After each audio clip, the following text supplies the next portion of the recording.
कि जो लोग हिंदी मीडियम से होते हैं उनका कम ही एसएससी सीजीएल में क्लियर हो पाता है। अच्छा, आपका 2 बार नहीं हुआ, तीसरी बार में क्लियर हो गया, और तीसरी बार जब क्लियर हो गया तो और भी चीज़ों का जो इंटरव्यू थे सारे क्लियर होते गए। हाँ वही है, मतलब वो कहते हैं ना कि एक बार तो लक होता है, एक बार नहीं मिलता। हाँ। जब होता है तो लाइन लग जाती है। नमस्ते, स्प्रिंट लाइव देख रहे हैं और आज हमारे साथ राजस्थान के रहने वाले हिमांशु मालव हैं, जिनका एसएससी सीजीएल के तहत AAO मतलब असिस्टेंट ऑडिट ऑफिसर के पद पर चयन हुआ है। तो सबसे पहले हिमांशु, आपको ढेर सारी शुभकामनाएं। Thank you sir. आप लोग को बता दो कि हम लोगों ने अभी तक लगभग 5-6 इंटरव्यू कर चुके हैं एसएससी सीजीएल में जिनका क्लियर हुआ है, लेकिन हिमांशु पहले व्यक्ति हैं जो हिंदी मीडियम से आते हैं और उन्होंने हिंदी मीडियम में रहते हुए भी एसएससी सीजीएल को क्लियर किया है और इस संशय को भी तोड़ा है कि जो लोग हिंदी मीडियम से होते हैं उनका कम ही एसएससी सीजीएल में क्लियर हो पाता है। तो सबसे पहले हम यहीं से शुरू करते हैं कि हिंदी मीडियम वालों के मन में कई बार संशय होता है एसएससी सीजीएल की तैयारी करने से पहले कि करें या ना करें, क्योंकि इंग्लिश मीडियम वाला फील्ड रहता है, इंग्लिश की चीज़ें होती तो हमारा क्लियर हो पाएगा या नहीं, लेकिन आपने उस संशय को तोड़ दिया है। तो इसके बारे में क्या कहना चाहेंगे आप? First of all thank you sir for having me. Sir SSC में जो इंग्लिश आती है उसमें इम्पोर्टेंट ये है कि वोकेब और कॉम्प्रिहेंशन और ये आता है। इंग्लिश मीडियम वालों का कॉम्प्रिहेंशन पार्ट तो अच्छा हो जाता है, लेकिन ग्रामर और वोकेब उनका भी अच्छा नहीं होता है। जी जी। मेरे लिए ब्लेसिंग इन डिस्गाइज ये था कि मुझे केरला में बीटेक किया। ओके। तो वहाँ से क्या हुआ कि मेरी इंग्लिश धीरे धीरे अच्छी होने लगी। मैं न्यूज़पेपर पढ़ता था, धीरे धीरे वोकेब याद करता था। सेकेंड ईयर थर्ड ईयर में आते आते स्टार्ट कर दिया था। तो वहाँ से मेरी इंग्लिश ठीक हो गई थी। लेकिन जो हिंदी मीडियम के जो बच्चे हैं वो ये ना सोचें कि एसएससी में मतलब इंग्लिश में इतना बड़ा वेटेज है, वैसे अब तो कम हो चुका है, जीके और ये भी रीजनिंग आ चुकी है जी। लेकिन ऐसा नहीं है कि आपका होगा ही नहीं। बहुत सारे मेरे दोस्त हैं हिंदी मीडियम के, उन्होंने अच्छी रैंक ली है, कोई इंस्पेक्टर बना है, कोई सीएसएस में हुआ है, जीएसटी इंस्पेक्टर है। इसमें इंपॉर्टेंट ये है कि आप कितना मेहनत करते हैं। वो के उनको भी याद करना है, आपको भी याद करना है, और ग्रामर जो है उनका भी अच्छा नहीं होता, आपको भी मेहनत करनी पड़ेगी। बिल्कुल बिल्कुल। तो बुक्स इंपॉर्टेंट ये है कि रिलेवेंट बुक्स हो, प्रॉपर स्ट्रेटजी हो, डिसिप्लिन में अगर आप पढ़े तो हिंदी मीडियम वाला भी बच्चा आराम से इसको क्लियर कर सकता है। मतलब नियम के अनुसार आप डेली तैयारी करते हैं। हाँ। तो आप भी मतलब क्लियर कर सकते हैं। कंसिस्टेंसी इंपॉर्टेंट है जी, और मेहनत करेंगे तो हो जाएगा। हिमांशु, आपका ये आई थिंक 3rd अटेम्प्ट था?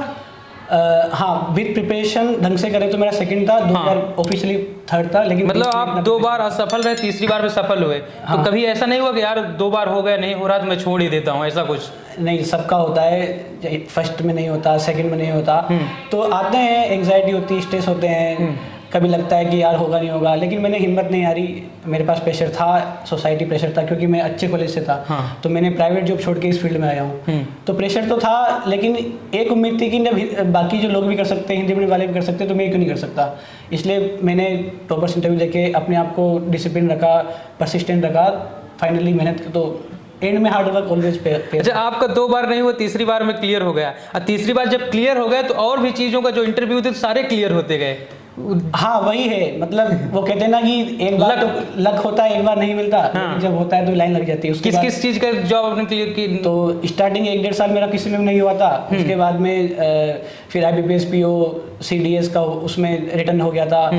DFCCL में एग्जीक्यूटिव में मिल गया। CHSL में ऑल इंडिया रैंक 688 हुआ, मुझे सेंट्रल पासपोर्ट ऑफिस मिला। और फाइनली इसमें CGL के थ्रू AAO मिल गया, ग्रेजुएट ऑफिसर। तो वही है कि मेहनत करो, कहीं ना कहीं फिर भगवान देंगे तो छप्पड़ फाड़ के देते हैं। छप्पड़ फाड़ के मिलते हैं, हाँ वही कहावत सत्य हो गई। अच्छा, आप सेल्फ स्टडी करते थे?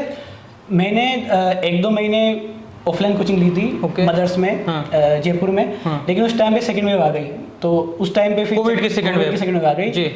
फिर सब कुछ छूट गया। उसके बाद फिर मैंने कोचिंग नहीं की, फिर मैंने सेल्फ स्टडी करी। लेकिन मैंने ऑनलाइन बेच लिया था, पवन राव सर का लिया था। पवन राव सर का नहीं लिया, गगन प्रताप सर का लिया था। हाँ। 2021 मैथ्स के लिए 21 मेंस का बेच लिया था। 21 में प्रैक्टिस बेच था उनका। तो प्रैक्टिस के साथ साथ मैंने उनके जो टफ क्वेश्चन थे, जो अच्छे कॉन्सेप्ट थे, जो मैंने नहीं लिखे थे, वो भी मैंने नोट्स किए थे। और उसके बाद में बाकी मॉक टेस्ट के थ्रू हुआ था। ओके। तैयारी के समय कोई ऐसा होता था जो आपको सलाह दे, गाइड कर सके, मेंटोर टाइप का ऐसा कुछ? जो क्योंकि जो आप जिस फील्ड की तैयारी कर रहे हो उसी फील्ड से कोई व्यक्ति आपको सलाह देगा ना, तो मुझे लग रहा है जल्दी थोड़ा सा चीज़ें हो जाती हैं। तो सजेशन मुझे सिलेक्टेड लोगों ने नहीं दिया। हाँ। लेकिन हम क्या 2-3 लोग थे, 2-3 दोस्त थे। एक दोस्त था मेरा जो हरियाणा का पवन था, वो अभी GST इंस्पेक्टर है पौंडीचेरी में। और एक दोस्त CBC में है, उसका 2020 में विवेक है। ओके। तो उसका 2020 में हुआ था, इसी फील्ड से। हाँ, SSC था, मेरे कॉलेज से था। तो दोस्तों का रोल बहुत बड़ा है, बिल्कुल, क्योंकि क्या होता है कुछ क्वेश्चन आपको नहीं आते हैं तो डाउट के लिए आप डिस्कस कर सकते हो, टेलीग्राम ग्रुप पे ज्वाइन कर सकते हो, और फिर आपको एक लीक में रखने के लिए कि भाई आप डिस्ट्रैक्ट ना हो, कंसंट्रेटेड रहें, उसके लिए ध्यान भंग ना हो और उससे पढ़ाई सराउंडिंग जरूरी है, और दोस्तों का रोल बहुत इंपॉर्टेंट होता है। ओके, आप कम शब्दों में अगर बताना चाहें स्ट्रेटजी, मतलब कैसे क्या करना चाहिए बच्चों को? बच्चों का यही है कि सबसे पहले बेसिक्स पे ध्यान दें, कहीं से भी करें, आप बुक से करें, ऑनलाइन करें, लेकिन आपके बेसिक स्टोन करें। एक बार सिलेबस हो जाए फिर आप प्रीवियस ईयर लगाइए, कहीं से भी आप लगा सकते हैं, बहुत सारी बुक्स आती है। मॉक टेस्ट दीजिए, मॉक टेस्ट में जो क्वेश्चन नहीं आए, एनालिसिस इंपॉर्टेंट है rather than giving just only mock test. और एनालिसिस करने के बाद में जो क्वेश्चन टफ है उनको आप लिखिए, चाहे वो केप के हों, चाहे वो मैथ्स के हों। जीएस जो है आप रिवाइज करते रहिए। करंट अफेयर्स के लिए आप ईयरली मंथली फॉलो कर सकते हैं, और रीजनिंग का प्रैक्टिस करते रहिए। धीरे धीरे आप करेंगे तो ऑटोमेटिकली आपको लगेगा कि मैं कहाँ लेक कर रहा हूँ, कहाँ वीक हूँ, उसको इम्प्रूव कीजिए और फिर हो जाएगा धीरे धीरे। अच्छा, मॉक टेस्ट की बात की आपने, तो कई बार होता है कोई सुबह ही उठ के मॉक टेस्ट देता है, कोई कहता है कि भाई जब टाइम मिलेगा तब दे दूँ, लेकिन आपने क्लियर किया है कहीं ना कहीं उसका भी अहम रोल है मॉक टेस्ट का, तो आपके हिसाब से सही समय क्या होता है? स्टार्टिंग में जब आप स्टार्ट कर रहे हैं मॉक टेस्ट को तो आप 1-2 वीकली कर सकते हैं। ऐसा कोई स्टार्टिंग में टाइम नहीं है, आपको जब कंफर्टेबल लगे, आपको लगे कि माइंड प्रिपेयर है, एनर्जी आपकी कब एपिटमी पे है, ऑप्टिमम है, वहाँ आप दीजिए। लेकिन जैसे जैसे अगर आपको जब एग्जाम का स्केड्यूल आएगा तो उस टाइम पे आप देंगे तो बेटर रहेगा। बहुत सारे लोग नॉकटर्नल एनिमल होते हैं, रात को पढ़ते हैं। तो वो है कि आप जैसे 9 से 12 पेपर होता है, 9 से जो भी होता है, या फिर इवनिंग शिफ्ट आपकी है, उस टाइम पे देंगे तो एग्जाम में भी वो आपको हेल्प करेगा, क्योंकि आपका जो सबकॉन्शियस माइंड है उसी के अकॉर्डिंग ट्रेन होता रहेगा। ओके, चलिए, ये तो पढ़ाई की बात हो गई।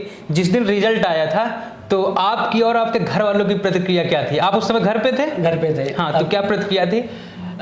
मैं सो रहा था, रिजल्ट आया तो। हाँ। और मेरे दोस्त आज RRB PO में भवानी, तो उसने मुझे कॉल किया कि भाई रिजल्ट आ गया, क्योंकि 2-3 दिन पहले क्या SSC ने फाइनल वैकेंसी निकाली थी। हाँ। तो 2-3 दिन से मैं वेट कर रहा था कि आएगा नहीं, मतलब उसी समय अंतराल 3-4 दिन में आना ही था, लेकिन नहीं आया। तो मैं आज भी क्या आएगा, नहीं सोचा, लेकिन वो सडनली आ गया। तो उसके बाद में रात को 11 बजे, रात्रि का समय था, 11 बजे आया था। तो 11 बजे आया, तो वैसे मैक्सिमम ये होता है कि आपको पता लग जाता है कि आपको क्या मिलेगा। बिल्कुल। बाकी जो है वो तो टॉपर जो है वो रिएक्शन। अच्छा, पूरा मतलब एग्जाम वगैरह देने के बाद एक तो बन ही जाता है कि हाँ हो जाएगा, नहीं मेरा, क्योंकि SSC क्या करता है ना कि आपको आंसर की दे देता है, आंसर शीट। तो वहाँ से आप जैसे बहुत सारे प्लेटफॉर्म है, RRB एनालिसिस होता है, तो वहाँ से आपको आइडिया लग जाता है कि मुझे ये मिल जाएगा। और हाँ, ये होता है कि मान लो कोई बॉर्डर पे ऑडिटर से उसको इंस्पेक्टर मिल गया GST, तो वहाँ एक सडनली यूरेका टाइप का होता है, वो होता है। लेकिन मेरे केस में था वो WO को मुझे पता था। लेकिन तो आपको दोस्त ने बताया कि आपका इस पद पे हुआ? हाँ, नहीं, उसने केवल बताया कि रिजल्ट आया। लेकिन उस टाइम में घर वाले सो रहे थे, तो मैं एक्साइटेड था, लेकिन मैंने सोचा कि घर वालों को सब सो रहे थे तो मैंने नहीं बताया रात को। फिर सोचा कि सुबह सरप्राइज दूंगा, तो सुबह बताया। तो मेरी भी आंखों में आंसू थे, मम्मी रो रही थी, और गर्व होता ही है। बिल्कुल होता है, एक मन में रहता है कि कब हो जाए लड़के का। हाँ, मतलब फिर तो सीना ही चौड़ा हो जाता है समाज के सामने, गांव वालों के सामने। ये भी था, और नहीं होता तो टाइम मेरे लिए टफ हो जाता, क्योंकि बिल्कुल एक्सपेक्टेशन बहुत ज़्यादा थी। एक समय अवधि हो गई थी, आप जब से तैयारी कर रहे थे, और वैकेंसी इस बार ठीक ठाक थी, तो मेरे लिए गोल्डन चांस था। इसलिए चलो अच्छा है, भगवान। तैयारी में घर वालों का भी अहम रोल रहा? हाँ, होता ही है, मतलब आपको बाहर रखते हैं या फिर आप भी रहते हो, मोटिवेट रखते हैं। घर वालों को ऐसा उनका इतना एक्सपीरियंस है ही नहीं, लेकिन उनका ट्रस्ट इंपॉर्टेंट था। घर वालों को मान के कि भाई नहीं, उनको प्राउड फील करवाना है, आपको ऑफिसर बन के, गजेटेड ऑफिसर बन के। तो वो होता ही है, रोल होता ही सबका, इनडायरेक्टली रूप से होता ही है। लास्ट में अगर जो बच्चे SSC CGL तैयारी करना चाहते हैं, कर रहे हैं, खासकर हिंदी वाले, तो उनको क्या संदेश देना चाहेंगे? उनको मैं ये कहना चाहता हूँ कि पहले अपने आप को अंडर एस्टिमेट मत करें कि आप हिंदी मीडियम बैकग्राउंड से हैं तो आपका नहीं होगा, ऐसा कुछ नहीं है। बहुत सारे मेरे दोस्त हैं, उनका आराम से हो चुका है। अगर आप टॉपर देखेंगे, सारे इंग्लिश मीडियम के नहीं होते।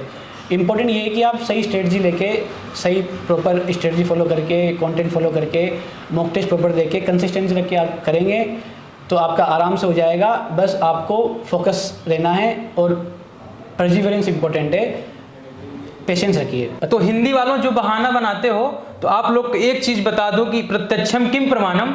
हमारे साथ प्रत्यक्ष रूप से प्रमाण बैठे हैं हिमांशु, जिनका हिंदी मीडियम में होते हुए भी SSC CGL में क्रैक हुआ है, चयन हुआ है, और इनको AAO असिस्टेंट ऑडिट ऑफिसर के पद पर चयन हुआ है। तो बहाना मत बनाओ, पढ़ाई करो और SSC CGL को तुरंत क्रैक करो। Okay, thank you.